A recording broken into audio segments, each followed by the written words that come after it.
Everyone, welcome back to my channel on FFT with Prashish and I hope आप सभी लोग अच्छे होंगे and happy Guru Purnima to everyone.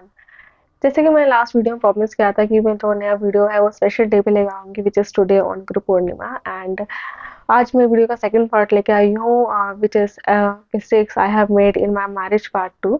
तो वीडियो स्टार्ट करने से पहले मुझे आपसे कुछ क्वेश्चंस पूछने हैं कि आपको लास्ट वीडियो कैसा लगा, इंफॉर्मेटिव था कि नहीं था, यूजफुल था कि नहीं था, आपको क्या चीज़ ज़्यादा अच्छी लगी और आप लोग कहाँ से देख रहे हैं, क्या चीज़ आपको ज़्यादा पसंद आई एंड कुछ सजेशन अगर आपके हैं तो प्लीज़ कमेंट बॉक्स में मुझे कमेंट करके ज़रूर बताइए। सो वीडियो स्टार्ट करते हैं without any delay. So let's start. जैसे कि हमने लास्ट वीडियो में बहुत सारी चीज़ें डिस्कस की थी about the love marriage, arrange marriage, about the dark, about the interference of the relatives and about the family members and about the mental health, about the skin care, बहुत सारी चीज़ें discuss की थी detail में। अगर आपने last video नहीं देखा है तो मैं आई बटन में लिंक ज़रूर शामिल कर दूँगी, तो आप इस वीडियो को ज़रूर जाकर देखिएगा। एंड और हम आज बहुत सारी चीज़ें डिस्कस करने वाले डिटेल में। सो जब शादी की तैयारियां स्टार्ट होती है तो बहुत सारी चीज़ें साथ में पाइल्ड अप हो जाती है, जैसे कि बैंक्वेट बुक करना है, फार्म हाउस बुक करना है, या डेस्टिनेशन वेडिंग अगर आप कर रहे हैं तो बहुत सारी चीज़ें बुकिंग करनी पड़ती है, होटल्स वगैरह की। सो दैट शुड बी आपको बहुत पहले आपको सब बुक कर देना चाहिए। अप्रॉक्स अगर आपके पास काफ़ी इनफ टाइम है तो 7-8 महीने पहले मिनिमम आपको बुक कर देना चाहिए, बिकॉज इससे आपका क्या होता है, बहुत सारा कॉस्ट कटिंग हो जाता है, बहुत सारा बजट में काफ़ी बच जाता है। अगर आप एट अ मोमेंट अगर आप बुक करते हैं, पहली चीज़ तो आपको मिलेगा नहीं, दूसरी चीज़ अगर आप मिलेगा भी तो बहुत ज़्यादा वे मच हायर प्राइस में मिलेगा आपको। तो आपको टाइमली ये चीज़ें अपना होटल्स वगैरह, टिकट्स वगैरह आपको टाइमली बुक कर देना है। जब भी आप बैंक्वेट या फार्म हाउस वगैरह बुक करने जाएँ तो आप सारी चीज़ें आप ठीक से देख लीजिएगा, सारे अरेंजमेंट्स क्या-क्या वहाँ पे फैसिलिटी अवेलेबल है, कितने रूम्स है, वॉशरूम वगैरह प्रॉपर ठीक से है कि नहीं है, या और जो भी आपको फैसिलिटी अपने हिसाब से आपको मैरिज में चाहिए वो सब मिल पाएगी, नहीं मिल पाएगी।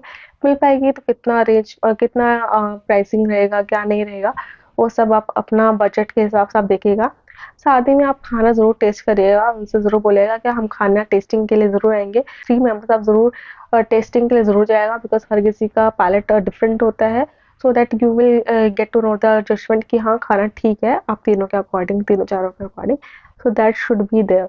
अब आती है बात शॉपिंग की। जब भी हम लड़कियाँ शादी की शॉपिंग कर रहे होते हैं तो हम बहुत सारी चीज़ें खरीद लेती हैं, जैसे कि हेवी साड़ी, हेवी ड्रेसेस या पता नहीं क्या-क्या।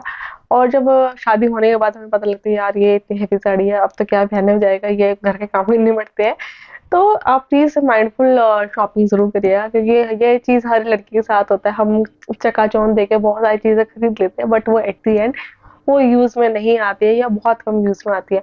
अगर आपकी रिश्तेदारी में है कि हाँ, आप लोग हर दूसरे तीसरे दिन आप बाहर जाते रहते हो, आप हैवी चीज़ें कैरी कर सकते हो, अनकंफर्टेबल फील नहीं करते हो, अगर आप उस चीज़ का मूल्य चुका सकते हो, अगर कोई 10,000 की साड़ी है, क्या वो आप 10 बार ही पहन सकते हो ठीक से, या 30 बार ही पहन सकते हो? क्योंकि इतनी महँगी चीज़ें लेना कुछ फ़ायदा नहीं है। एट द एंड उसका कॉस्ट बहुत ज़्यादा रहती है। आप इतनी महँगी साड़ी लोगे, आप उसकी ड्राई क्लीन करवाओगे, घर पे नहीं धुल सकती हैं। आप उसको स्पेशल ओकेज़न पे ही डालो, which is not a daily wear, ठीक है? तो आपको कहीं न कहीं इतनी हेवी साड़ी आप पहनते हो तो उसका कोई वर्थ इट नहीं होता है। But if you want to go for it, that's your completely choice. But हाँ, वो चीज़ें आप ज़्यादा खरीदो जिसको आप लॉन्ग टर्म में पहन सकते हो। सपोज़ आपने शॉपिंग कर लिया अपने हिसाब से, जो भी आपको शॉपिंग करनी है अपने कपड़े वगैरह की। अब आती है बारी उसके साथ की चीज़ें खरीदनी, जैसे कि पेटीकोट हो गए, ब्लाउजेस लेने हैं, या उसके साथ की एक्सेसरीज लेनी है, बैंगल्स लेने हैं, या और कुछ चीज़ ज्वेलरी लेनी है, वो सारी चीज़ें आपको खरीदनी है। तो आप अपना वो टाइमली अपना खरीद के चलिएगा। अब स्पेशल जो प्रॉब्लम आती है वो आता है स्टिचिंग का प्रॉब्लम। लेट्स से अगर अपने पास जो पेटीकोट है वो नियर बाय आपकी मैरिज का टाइम आ रहा है और वो पेटीकोट्स आपको ठीक नहीं आ रहे हैं, तो बहुत प्रॉब्लम हो जाती है, बिकॉज आपको नेक्स्ट आपको जब अपने ससुराल में जाओगे तो आप वो पेटीकोट वगैरह सब यूज़ करना होगा, और आप अगर आपकी स्टिचिंग ठीक नहीं है तो प्रॉब्लम आ जाती है। तो जो अभी चीज़ें आप लो, जिन जिन चीज़ों की स्टिचिंग है वो आप अपना शादी से थोड़े दिन पहले, 1 हफ्ता पहले वो सारी चीज़ें ट्राई करके ज़रूर देखो कि वो ठीक से आ रही है कि नहीं आ रही। अगर स्टिचिंग में प्रॉब्लम है तो प्लीज़ उसको रीस्टिच करवाओ। साथ में अगर जो भी आपकी फिटिंग का प्रॉब्लम है, फिटिंग भी आप ठीक करवाओ, और ब्लाउजेस वगैरह आपके पेटीकोट्स वगैरह वो टाइमली सिल जानी चाहिए, approx 1 month before your marriage. अब आती है बात ज्वेलरी शॉपिंग की, स्पेशली फॉर गोल्ड और सिल्वर। बहुत सारी चीज़ें होती हैं यूँ तो खरीदने के लिए गोल्ड और सिल्वर में, घर वाले बोलते हैं ये भी खरीद लो, वो भी खरीद लो, बट आप चीज़ें वो खरीदिएगा जो कि आप यूज़ कर पाओ, जो कि आप पहन पाओ, जो कि आपको चीज़ें अच्छी लगती है, ना कि किसी और के कहने से कि नहीं ये भी चाहिए, वो भी चाहिए, ये भी गोल्ड का होना चाहिए, वो भी गोल्ड का होना चाहिए। ऐसा नहीं करना है, आपको माइंडफुल आपको शॉपिंग करनी है, अपने बजट के अकॉर्डिंग शॉपिंग करनी है और आपके हिसाब से शॉपिंग करनी है। किसी और के कहने से ऐसे शॉपिंग नहीं करना है, because it's a investment, it's a wealth for your family and for you. Okay, so gold के रेट्स जो होते हैं, सिल्वर के रेट्स होते हैं, वो आने वाले टाइम में बहुत ज़्यादा बढ़ जाते हैं and it's a wealth. So please mindful about the shopping of gold and silver. अब आती है बात मेकअप की, specially for groom and the bride. आजकल लड़के भी करवाने लग गए हैं मेकअप। हालाँकि घर में बहुत सारे फंक्शंस होते हैं जैसे कि हल्दी, संगीत, आपका engagement, reception and then the marriage. Special जो मेन मोमेंट होता है वो हमारा मैरिज का ही होता है। आपको इन सब चीज़ों के लिए, इन सब इवेंट्स के लिए प्रायर बुकिंग करानी ही होती है और ये आप लगभग 2-3 महीने पहले ज़रूर करा दिएगा छोटे-छोटे इवेंट्स का। स्पेशली जो आपका आता है रिंग सेरेमनी एंड आपका आता है ब्राइडल के, तो बहुत पहले हो जाना चाहिए, लगभग 7-8 महीने पहले आपका ब्राइडल वगैरह बुक हो जाना चाहिए। और आप अपने हिसाब से अपना मेकअप आर्टिस्ट चूज़ करिए, आप किसको पसंद करती हैं, आपको किसका मेकअप ज़्यादा पसंद आता है और आपको किस टाइप का मेकअप चाहिए, क्या वो इंसान उस टाइप का मेकअप कर पाएगा?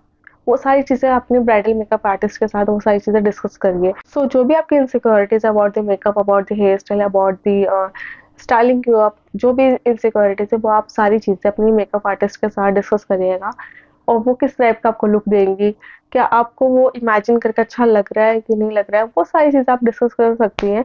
और क्या आपके नेगेटिव पॉइंट्स है, लाइक कईयों का मस्कारा बहुत निकल जाता है या फिर काजल निकल जाता है ऑयली स्किन के हिसाब से, या आपकी क्या स्किन टाइप है, वो सारी चीज़ें अपने मेकअप आर्टिस्ट के साथ डिस्कस करिए, because it is much needful. Because क्या होता है ना कि हम सारी चीज़ें डिस्कस नहीं करते, क्या एट द एंड जो हमारा रिज़ल्ट है वो कुछ ख़ास अच्छा नहीं आ पाता है।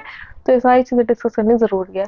एंड एक हेल्प उनसे ज़रूर लीजिएगा कि जो भी आपका वैनिटी आपका बनवा दे एक ब्राइडल मेकअप का, सो दैट जब भी आप एज़ अ न्यूलीवैड आप जाएँ, तो जब भी आप मेकअप करें तो वो आप अपनी स्किन टाइप के अकॉर्डिंग आप कर पाएँ, तो उनसे उनसे एक छोटी-सी हेल्प ज़रूर ले लीजिए। लेट्स सपोज़ आपने ब्राइडल मेकअप आर्टिस्ट अपने घर के लिए बुक करा है, तो इनसे ज़रूर पूछ लीजिएगा कितने जने आ रहे हैं आपको रेडी करने के लिए। 2 से 3 जने इनफ रहते हैं एक ब्राइड को तैयार करने के लिए। अब ये ब्राइडल मेकअप आर्टिस्ट सिर्फ़ आपको ही तैयार करे, बाकी किसी और को नहीं। ऐसा मैं इसलिए बोल रही हूँ क्योंकि कहीं न कहीं आप स्ट्रेसफुल सिचुएशन में आ जाते हो, कहीं न कहीं आप स्ट्रेस ले लेते हैं कि मैं भी टाइम से रेडी हो जाऊँ और बाकी सब भी हो जाए। तो आपका मेकअप ठीक से नहीं हो पाता, आपको कंप्लीट ठीक से टाइम नहीं मिल पाता है। तो बेटर है कि आप एक अपना डिफरेंट प्लेस चूज़ करो जहाँ पे सिर्फ़ आपका ही मेकअप हो रहा हो और वो पर्टिकुलर मेकअप आर्टिस्ट आपके साथ हो। बाकी लोगों के लिए डिफरेंट मेकअप आर्टिस्ट आप बुक कर सकते हैं, स्पेशली फॉर फ्रेंड्स और फैमिली मेंबर्स जो कि और लोगों का मेकअप करें और वो भी टाइम में तैयार हो पाए, क्योंकि सो that you will not create a chaos in between the situation और आप प्रॉपर्ली ठीक से तैयार हो पाए, रिलैक्स होके अपना मेकअप एंजॉय कर पाए। अब शादी में सबका मन होता है कि मैं अच्छे से अच्छा पहनूँ, इसलिए कहीं न कहीं हम लोग कई हज़ारों का लहंगा या कई लाखों का लहंगा लेते हैं, कई लाखों की शेरवानी भी ले लेते हैं, जो कि एक गुड डिसीज़न नहीं है। इट्स बेटर कि आप या तो आप रेंट पे ले लें या फिर आप ऐसी चीज़ में इन्वेस्ट करें जो कि आप लॉन्ग टर्म तक यूज़ कर पाएँ, जैसे कि सिल्क साड़ी हो गया, बनारसी साड़ी हो गया, या ऐसी चीज़ें जो कि आप अपने जो नॉर्मल फंक्शंस होते हैं उसमें भी डाल सकते हैं। तो इन चीज़ों में ज़्यादा इन्वेस्ट करिएगा बजाए कि एक हेवी लहंगा या हेवी बजट लहंगा में आप इन्वेस्ट करें, तो वो यूज़फुल नहीं है क्योंकि आपको 1 या 2 टाइम डालोगे, थर्ड टाइम आप नहीं डाल पाएँगे। बात आर्टिफ़िशियल ज्वेलरी की, अब लहंगा लिया तो उससे ज़्यादा आर्टिफ़िशियल ज्वेलरी भी चाहिए। कई लोग रेंट पे लेना पसंद करते हैं, कई लोग खरीदना पसंद करते हैं। ये आपके ऊपर कंप्लीटली डिपेंड करता है कि आपको वो कैसा चाहिए। बट मैं सजेस्ट करूँगी कि अगर आप ऐसी जगह पे रह रहे हैं जहाँ पे होलसेल मार्केट है, स्पेशली इन दिल्ली एरिया जैसे कि सदर मार्केट या फिर चांदनी चौक, जहाँ पे आपको होलसेल प्राइस पे होलसेल प्राइस पे आपको चीज़ें मिल जाती है। अगर आपको ब्राइडल आपको ज्वेलरी चाहिए तो 3 साढ़े 3 हज़ार में आपको अच्छी ज्वेलरी मिल जाती है अपने ब्राइडल अपने लहंगे के साथ में। तो बेटर है आप ऐसी जगह से खरीदें बजाए कि रिटेल से। थोड़ा-सा एफर्ट्स करना पड़ता है बट आपको ईज़िली मिल जाती है। बट अगर आपके पास कोई ऑप्शन नहीं है then you can go with the rental. One special message for all the brides and grooms is that अगर आप फाइनेंस सारे खुद ही मैनेज कर रहे हैं, सारी रिस्पॉन्सिबिलिटी खुद ही ले रहे हैं, now it's the high time that you can distribute these responsibilities to the other people like your friends and family members so that you can enjoy your marriage properly, because all लोग भी enjoy कर रहे हैं, so better है कि थोड़ी बहुत responsibilities उन्हें दे दी जाए, so that जो भी आपके काम है वो काफ़ी अच्छे से हो पाए और आप भी अपनी शादी अच्छे से enjoy कर पाए। अगर आप इस सारी रिस्पॉन्सिबिलिटीज खुद ही लेंगे तो आप अपनी शादी अच्छे से एंजॉय नहीं कर पाएंगे और कहीं ना कहीं आप इस मोमेंट को हमेशा के लिए आप खो देंगे। आप सोचेंगे क्यों मैंने अपनी शादी में एंजॉय नहीं करा, क्यों मैंने इतना हेडेक लिया। तो बेटर है कि थोड़ी थोड़ी सब रिस्पॉन्सिबिलिटीज ले, सब जिम्मेदार हो, तो आप अपनी शादी अच्छे से एंजॉय कर पाएंगे। So this is all about today and the topic as well. यही सारी बातें मुझे आपके साथ शेयर करनी थी। अगर आपको वीडियो पसंद आया है please do like, share, comment and subscribe to my channel. अगर आपको वीडियो से रिलेटेड या टॉपिक से रिलेटेड कुछ और इन्फॉर्मेशन चाहिए please do let me know in the comment box और मैं इसका रिप्लाई जरूर करूंगी। Till then bye bye, take care. और जो भी आप शादी करना जा रहे हैं उन सबको happy marriage, happy married life and till then bye bye, take care.